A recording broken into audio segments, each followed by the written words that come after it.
दोस्तों, आज मैं आपको एक ऐसी फ़िल्म के बारे में बताने जा रहा हूँ जिसके बारे में आपने सुना नहीं होगा। और वो इसलिए नहीं सुना होगा क्योंकि अव्वल तो ये तमिल की है और इसमें कोई बड़े सितारे भी नहीं हैं। मगर इसका सब्जेक्ट बहुत इंटरेस्टिंग है और ये फ़िल्म मैंने कल ही देखी है। ओटीटी प्लेटफॉर्म है अल्ट्रा प्ले करके, उस पर ये तमिल फ़िल्म हिंदी में डब होकर आई है और इसका नाम है कूरन। कूरन मतलब कुत्ता होता है, तो एक फ़ीमेल है इस फ़िल्म में, मादा है, कुतिया जिसे आप कहते हैं, और इस फिल्म में उसे कुतिया ही कहा गया है पूरी फिल्म में। तो ये उसकी कहानी है और कहानी ये है कि सड़क पर जब वो जा रही होती है अपने पिल्ले के साथ में, तो एक कार उसको कुचल कर चली जाती है, उसके पिल्ले को। अब इसके बाद वो क्या करे, वो तो ना बोल सकती है ना बता सकती है, मगर वो अपने लिए न्याय की लड़ाई लड़ती है। वाकई ये बहुत इंटरेस्टिंग है। तो क्या है पूरा मामला, कैसे वो अपने न्याय की लड़ाई लड़ती है, या कैसे वो पुलिस तक जाती है, कैसे वो वकील तक जाती है, कैसे मामला अदालत तक पहुंचता है, और किस तरह से उसको इस कहानी में न्याय मिलता है या नहीं मिलता है, क्या क्या चीज़ें होती है। तो ये सब्जेक्ट बहुत इंटरेस्टिंग है। खैर, मैंने ये फिल्म देखी तो, मगर इसकी बात करना मुझे इसलिए ज़रूरी लगा क्योंकि आजकल जो माहौल है पूरा, सुप्रीम कोर्ट तक मामला पहुंच चुका है। देश भर में जो स्ट्रीट डॉग्स हैं उनको लेकर एक तरीके से दो गुट बन गए हैं लोगों के। एक गुट जो है वो चाहता है कि भाई इन स्ट्रीट डॉग्स को जो है बने रहना चाहिए, इनके साथ हमें अच्छा व्यवहार करना चाहिए, इन्हें खिलाते पिलाते रहना चाहिए और इन्हें पालतू की तरह ही मानना चाहिए कि हमारी सोसाइटी का हिस्सा है। लेकिन एक दूसरा हिस्सा भी है जो इनके आतंक से बड़ा परेशान है और उसको ये लगता है कि भाई इन लोगों को नहीं होना चाहिए सड़कों पर, इनकी जगह कोई शेल्टर होम होना चाहिए। और जैसा कि मामला आजकल सुप्रीम कोर्ट तक पहुंचा हुआ है और बहुत सारे केसेस हैं ऐसे जिसमें इन स्ट्रीट डॉग्स ने बच्चों को काटा है, बड़े बुज़ुर्गों को काटा है, दौड़ा दिया है। सड़कों पर लोग गाड़ी लेकर निकलते हैं, लोग बहुत खौफनाक तरीके से उनके पीछे दौड़ते हैं। तो हर तरह की बहस चल रही है और इस वक्त मामला सुप्रीम कोर्ट में, आप जानते ही हैं।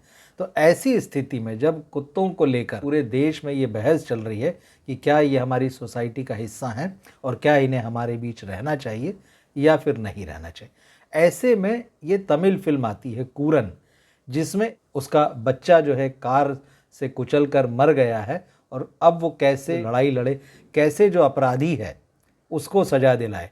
जबकि मामला यह है कि वो कार कौन चला रहा था उसको देख भी नहीं पाई। तो मैं इसकी कहानी के बारे में आपको बताता हूँ। दरअसल इस फिल्म का डायरेक्शन नितिन वेमुपति ने किया है और फिल्म में जो कुतिया होती है एक वकील धर्मराज के पास पहुंचती है। पहले तो वो पुलिस स्टेशन जाती है और पुलिस स्टेशन में वो अंदर घुसकर जिस तरह से पुलिस वालों का ध्यान अपनी तरफ आकर्षित करने की कोशिश करते हैं, कोई समझ नहीं पाता है क्या बात है। और जिस तरह से वो हंगामा करती तो उसको भगा दिया जाता बाहर, वो सीढ़ियों पर बैठी रहती है।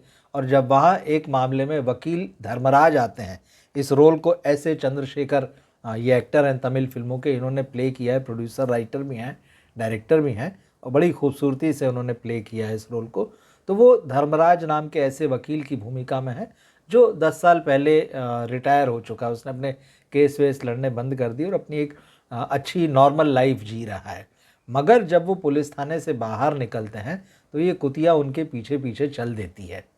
अब वो कुछ कहना चाह रही मगर वो बोल तो नहीं सकती।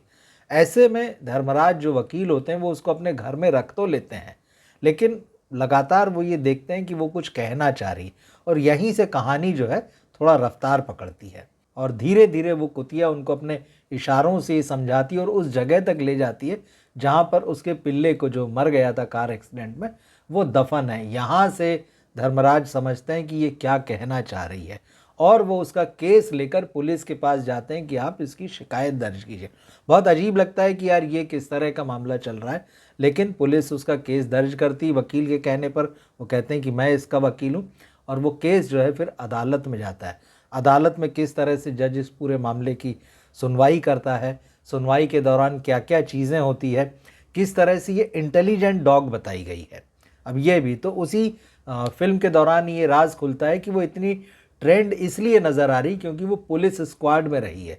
पुलिस में जो डॉग स्क्वाड होता है वो कभी उसका हिस्सा रही है। वहाँ से उसकी जर्नी और लाइफ क्या रही वो, और फिर कहानी उस अमीरजादे तक पहुँचती है जिसकी कार के नीचे इस कुतिया का पिल्ला जो है वो मर गया था कुचल कर। अब कैसे उसको अदालत तक लाया जाता है, कैसे न्याय दिलाया जाता है, ये बहुत इंटरेस्टिंग कॉन्सेप्ट है। मैं सारी चीज़ें आपके सामने खोलकर नहीं बताऊंगा। आइडिया के लेवल पर ये फिल्म बहुत इंटरेस्टिंग है, अच्छी है और बांध के रखती है, इसमें कोई दो राय नहीं। लेकिन कुछ समस्याएं हैं इस फिल्म की, उस पर भी आऊँगा। एक तरह से ये फिल्म इंसानों को समझाने की कोशिश करती है, बताती है कि भाई ये भी हमारी सोसाइटी का हिस्सा है, हम इनको बहुत ही ह्यूमन ढंग से देखना चाहिए और नेचर में सभी की जगह है, इंसान अकेला नहीं है, इंसान का कोई कब्जा नहीं है, तमाम प्राणियों की इस दुनिया में जगह है और हमें उनके साथ मिलजुल कर रहना चाहिए। तो खैर ये तो मैसेज वाली बात है। लेकिन इस फिल्म की अगर कुछ समस्याओं की बात करूं तो कहानी भले ही इंटरेस्टिंग है, लेकिन इसका स्क्रीन प्ले जो है वो थोड़ा सा स्लो है, खींचा खींचा सा मालूम पड़ता है। कई जगह पर ये आपको इलॉजिकल भी लगता है कि यार ऐसे कैसे हो सकता है। अब वो क्या चीज़ें ऐसे कैसे हो सकती वो मैं आपको नहीं बता रहा हूँ, आप फिल्म में देखें, क्योंकि किसी को वो बहुत अच्छा भी लग सकता है, क्योंकि वो सिनेमैटिक लिबर्टी है। राइटर और डायरेक्टर सिनेमा बनाते हुए जो छूट लेते हैं ये वो है। तो किसी को लगता है कि नहीं ठीक है, ये कहानी के लिए ज़रूरी है और ये इंटरेस्टिंग बना रहा है, ये भले ही इलॉजिकल हो रही थोड़ी सी, तो उसको आप अपने हिसाब से जज करें। थोड़ा सा इसकी जो मेकिंग है वो ऐसा लगता है कि एमेच्योर है, बहुत प्रोफेशनल लेवल पर जैसे इसको नहीं बनाया गया है। तो आपको ऐसा लगता है कि इसको कुछ बेहतर ढंग से बनाया जा सकता था। फिल्म की जो सिनेमेटोग्राफी है वो भी आपको कहीं कहीं थोड़ी सी वीक लगती है, मगर जिस डॉग को यहाँ लिया गया है उसने बहुत बढ़िया परफॉर्म किया। मतलब लगता है कि जो इमोशंस जो हैं वो उसके भी चेहरे पर आ जा रहे हैं और बहुत ट्रेंड तरीके से उसको जो करने को कहा जाता है फिल्म में उसने पूरी तरह से परफॉर्म किया है। और फिल्म क्योंकि एक समय के बाद कोर्ट में चली जाती है तो कोर्ट रूम ड्रामा है। कोर्ट रूम ड्रामा इंटरेस्टिंग है, वो बांध कर रखता है, वो कई बातें करता है जिसको हमें कहना चाहिए कि जो सोशल मैसेज है वो सारा मैसेज जो है आपको उस ड्रामे में, कोर्ट रूम ड्रामे में दिखाई देता है, चीज़ें खुलकर सामने आती है। थोड़ी सी कॉमेडी भी डाली है। अब यही ख़ास बात है, थोड़ा सा जब आपको लगता है कि सब्जेक्ट एक सीरियस है और उस पर एक सीरियस डिस्कशन होना चाहिए, कुछ बात उस तरह से आनी चाहिए, मगर डायरेक्टर राइटर की चॉइस थी कि थोड़ा सा इसको कॉमिक जोन में ले जाएं। तो फिल्म को कई जगहों पर वह ऐसे कॉमिक जोन में ले जाते हैं जहां पर आपको लगता है कि बात सिर्फ हंसी मजाक में चल रही है, जबकि इशू जो है बहुत सीरियस है। कुल मिलाकर इस फिल्म का आइडिया नया है, लेकिन जो एग्जीक्यूशन है उसको आप ये नहीं कह सकते कि बहुत अप टू द मार्क है। मगर हाँ, इतना ज़रूर है, अगर आप डॉग लवर हैं तो आपको ये फिल्म बहुत ही इमोशनल मालूम पड़ेगी और डॉग लवर्स तो इस फिल्म को बहुत ही खास मान सकते हैं, बहुत याद रख सकते हैं, उनको इस फिल्म में बहुत मज़ा आएगा। तो मूल रूप से ये फिल्म तमिल में बनी है, इस साल फरवरी में रिलीज़ हुई थी और उसके बाद अब इसका हिंदी डब वर्जन आया है। मैंने देखी, मैं कोशिश करता हूँ हिंदी के साथ अलग अलग भाषाओं की भी फिल्में देखूँ। तो कूरन को देखकर मुझे लगा कि ये हमारे समय के हिसाब से, आज जो चीज़ें चल रही है उसके हिसाब से एकदम फिट है। इसको अगर आप आज के समय में, इस तात्कालिक समय में देखेंगे तो आपको लगेगा कि बहुत सारी बातें इसमें बहुत रिलेवेंट हैं। तो एनिमल लवर के रूप में या ऐसे दर्शक के रूप में जिनको कोर्ट रूम ड्रामा पसंद है तो इस फिल्म को आप देख सकते हैं। मुझे ये इंटरेस्टिंग लगी। मैं कहूँगा कि बहुत हाई रेट नहीं करूँगा इस फिल्म को या एकदम मस्ट वॉच जैसी नहीं है, लेकिन आप एनिमल लवर हैं तो ये फिल्म आपको बहुत इंटरेस्टिंग लगेगी। आपने अगर ये फिल्म देखी हो तो कमेंट बॉक्स में ज़रूर लिख कर बताइएगा और अगर नहीं देखी हो तो एक बार आप इसे देख सकते हैं। और हाँ, ये जो बहस चल रही है इस समय स्ट्रीट डॉग्स को लेकर, इसके बारे में आप क्या सोचते हैं ये बात भी ज़रूर बताइएगा। मिलते हैं फिर हम अगले वीडियो में। नमस्कार।